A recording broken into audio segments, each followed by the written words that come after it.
Espero que estejam todos bem. Na videoaula de hoje, nós vamos seguir aí com o estudo de eletroquímica no contexto das pilhas, como nós já começamos a ver na aula anterior. Então, material na mão e vamos lá. Bom, falando então um pouco mais sobre as reações de oxirredução, nós vimos que em uma pilha, tal como é este exemplo que nós conhecemos como pilha de Daniell, nós vimos que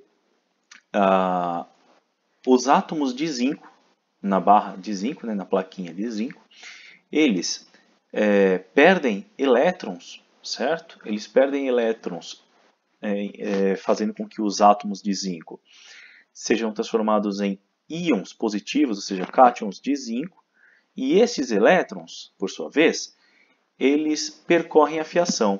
Mas então o que acontece? Nós estamos aí, nesse processo, retirando os átomos da barra e passando para cátions na solução. Percebam, não ficam cátions na barra presos. Esses cátions vão para a solução. Ou seja, no processo, como nós vimos aqui, conforme os átomos de zinco perdem elétrons, eles se transformam em cátions e passam para a solução. Ou seja, estamos literalmente retirando átomos da barra. Nesse processo, então, ocorre o que nós chamamos de corrosão. Exatamente porque, retirando átomos de zinco da barra, essa barra vai sofrendo um processo de perda de massa. Ok, gente? Então, esses elétrons, por sua vez, vão percorrendo a fiação até chegar ali na barra de cobre. Certo? Quando os elétrons chegam na barra de cobre, os íons de cobre da solução eles se transformam em átomos de cobre e aderem à barra de cobre, eles aderem à placa de cobre. Ou seja, aqui é o processo contrário. Estamos retirando íons da solução e inserindo átomos na barra de cobre. Átomos de cobre na barra de cobre. Quando os íons da solução se tornam átomos, esses átomos grudam com os demais átomos da barra de cobre. Ou seja, nesse processo, ocorre então um aumento de massa, enquanto que na barra de zinco ocorre uma perda de massa, ou seja, a barra de zinco é literalmente corroída, certo? Os átomos estão deixando a barra. Na barra de cobre é o contrário. A barra de cobre aumenta de massa, ou seja, aumenta a quantidade de átomos de cobre presentes na barra. Percebe? Então, lembrando somente que a ponte salina ela tem a finalidade de fechar o circuito, ou seja, ela cria, na verdade, um balanço de cargas que fecha o circuito. Ok? Mais para frente vamos explorar a ponte salina com um pouco mais de detalhes, mas não é difícil. Certo, gente? Bom, tendo em vista que na tabela periódica nós temos ali o que nós chamamos de elementos representativos, estes são elementos de grupos específicos, que são os grupos 1 e 2, e os grupos de 13 até 18 são os elementos representativos. Por quê? Porque eles seguem exatamente um padrão em que nos permite identificar quantos elétrons os átomos desses elementos têm nas suas camadas de valência. Por exemplo, se nós considerarmos aqui os átomos, os elementos do primeiro grupo, do grupo 1, todos eles têm um elétron na camada de valência. Do grupo 2, todos têm 2 elétrons na camada de valência. Do grupo 13, todos têm 3 na camada de valência. Do grupo 14, 4. E assim sucessivamente até o grupo 18, que tem 8 elétrons na camada de valência. Certo, gente? Nesse sentido, então, isso nos permite identificar quais são os elementos que têm a tendência de perder elétrons. No caso, principalmente aí, os elementos dos grupos 1, 2 e 13. Certo? E também nos permite identificar quais são os elementos com tendência a receber elétrons, ou seja, formar ânions. Aqui, só errei a carga, tá, gente? Aqui é 2 menos, uma vez que no exemplo hipotético, o átomo recebe 2 elétrons, ele fica 2 menos, porque o elétron é negativo, ok? Bom, gente, então, é aí que surge o conceito de número de oxidação, ou também conhecido como NOx. O número de oxidação, gente, nada mais é do que a carga de uma espécie química. Ok? E nesse sentido, aqui o NOx desse cátion de sódio é mais 1, o número de oxidação é mais 1, porque é igual à carga do cátion, certo? Alternativamente, nós temos que o NOx desse cátion de ferro é mais 3, porque o íon tem carga 3+, né? O NOx de uma molécula qualquer, se é uma molécula, o NOx total é 0. Tá certo, gente? O mesmo se aplica para qualquer molécula, como por exemplo para a molécula de glicose. Ok? Individualmente, os elementos não têm NOx igual a 0. Tá? Mas no cálculo total, a molécula sempre vai ter NOx igual a 0.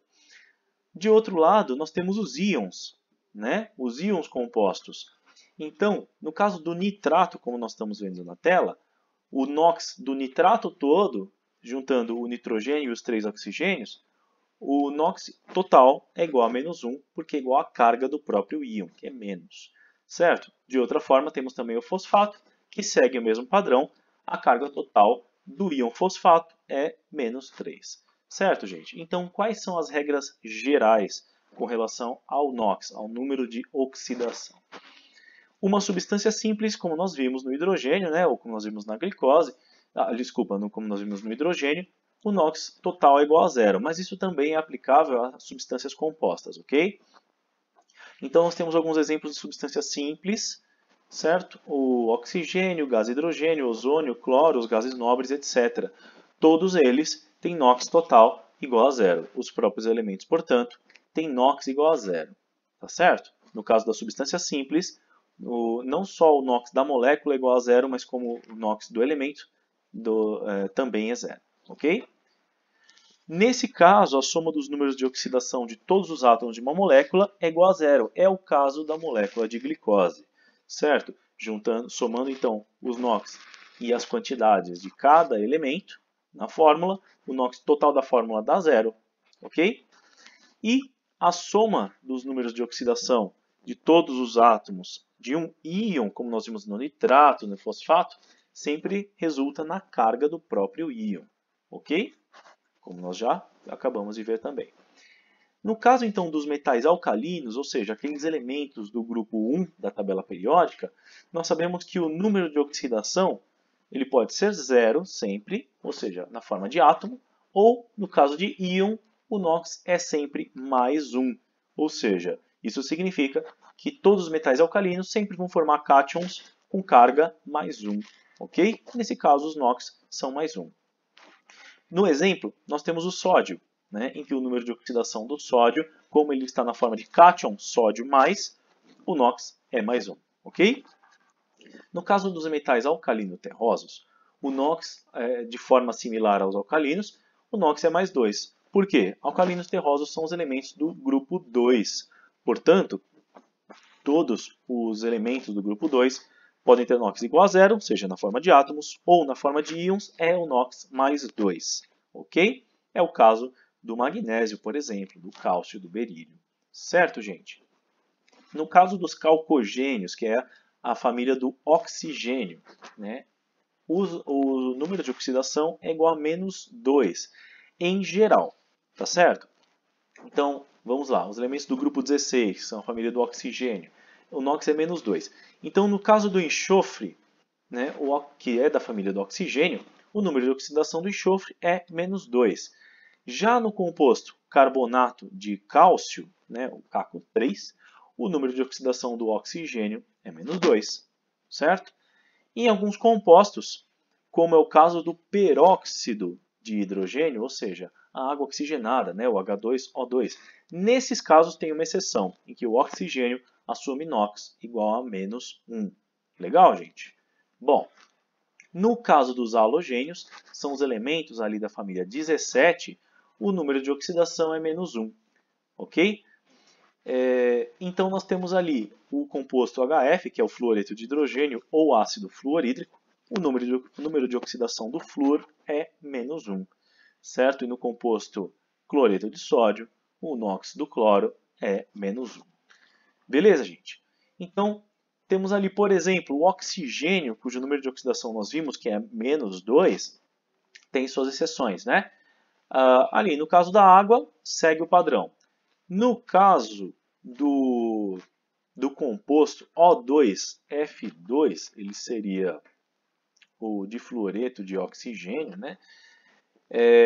O número de oxidação do oxigênio é mais 1. Ou seja, aí ele toma um aspecto totalmente fora do que nós vimos, mas é em caráter de exceção. Tá certo? No composto OF2, o NOx do oxigênio é mais 2. Nos peróxidos, como nós vimos, né, o número de oxidação é menos 1, ok? E no óxido, aqui não, aqui no NaO, gente, corrija aí, por favor, tá? No NaO, ele é um óxido normal, o NOx é menos 2, como na primeira linha, ok? Então aqui vocês podem riscar no material de vocês a substância óxido de sódio, beleza?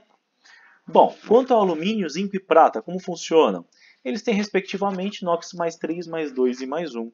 O alumínio, então, ele tem NOx mais 3, o zinco tem NOx mais 2 e a prata tem NOx mais 1.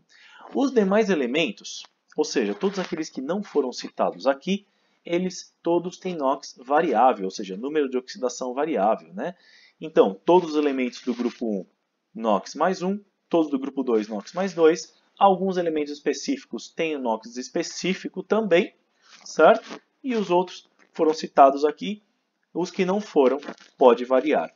Agora, uma coisa importante, todos os elementos, todos, sem exceção, podem assumir NOx igual a zero, o que significa que eles estão na forma de átomos e não de íons.